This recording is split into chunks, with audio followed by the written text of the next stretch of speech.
it's Charlotte here from Tony House Scarning, and we're going to read the Gruffalo's Child. It's our bedtime story tonight.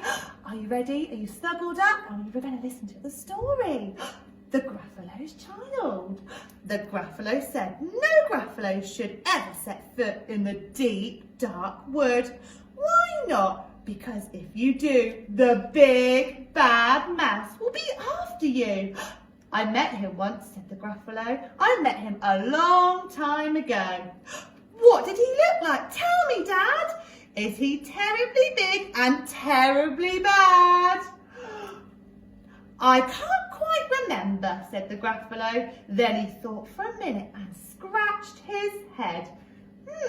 The big bad mouse is terribly strong with his scaly tail and is terribly long. His eyes are pools of terrible fire and his terrible whiskers are tougher than wire. One snowy night when the Gruffalo snored, the Gruffalo's Child was feeling bored.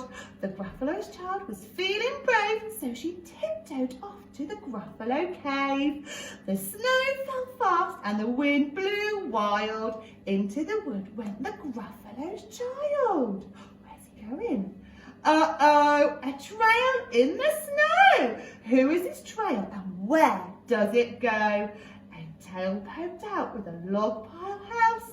Could this be the tail of a big bad mouse? Uh-oh, out slid the creature. His eyes were small. He didn't have whiskers, no, none at all. You're not the mouse. No, not I, said the snake. He's down by the lake eating Gruffalo cake.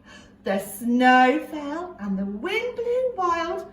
I'm not scared, said the Gruffalo's Child.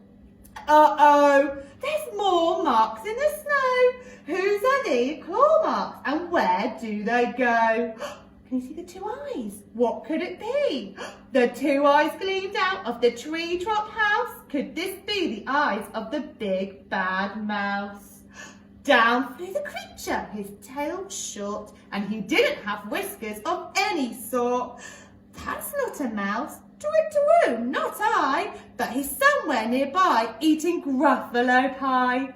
The snow fell fast and the wind blew wild. I'm not scared, said the Gruffalo Child.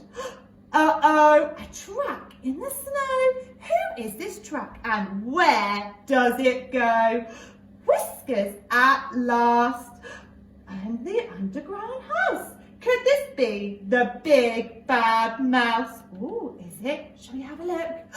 Oh, slutter creature. His eyes were fiery. His tail wasn't scaly, but his whiskers weren't wiry. You're not the mouse. Oh no, not me. He's under a tree drinking Gruffalo tea. It's all a trick, said the Gruffalo's Child, as she sat on the stump where the snow laid in piles. I don't believe in this big bad mouse. But here comes a little one out from his house. Not big, not bad, but a mouse at least. You taste as good as a midnight feast. Wait, said the mouse, before you eat, there's a friend of mine you ought to meet. If you let him hop onto the hazelnut twig, I'll beckon my friend so bad and big. The Gruffalo crowd unclenched her fist. The big bad mouse, so he does exist. The mouse hopped onto the hazelnut tree. He beckoned and said, just wait and see. Ooh, out came the moon. It was big and round. Can you see it? A terrible shadow fell to the ground. Who is this creature so bad and big? His tail and his whiskers are terribly long. His ears are enormous, and over his shoulder he carries a nut as big as boulders. Who is it? The big bad mouse, yelled the Gruffalo Child. The mouse jumped down from the twig and smiled. Uh-oh, prints in the snow. Who are their footprints and where do they go? The footprints led to the Gruffalo cave, where the Gruffalo's Child, where it was big, less brave. The Gruffalo's Child was a bit less bored. And he snuggled down. The Gruffalo snored and snored. Is he fast asleep? It's all finished. I hope you enjoyed our book, all of us at Little Owls. Good night.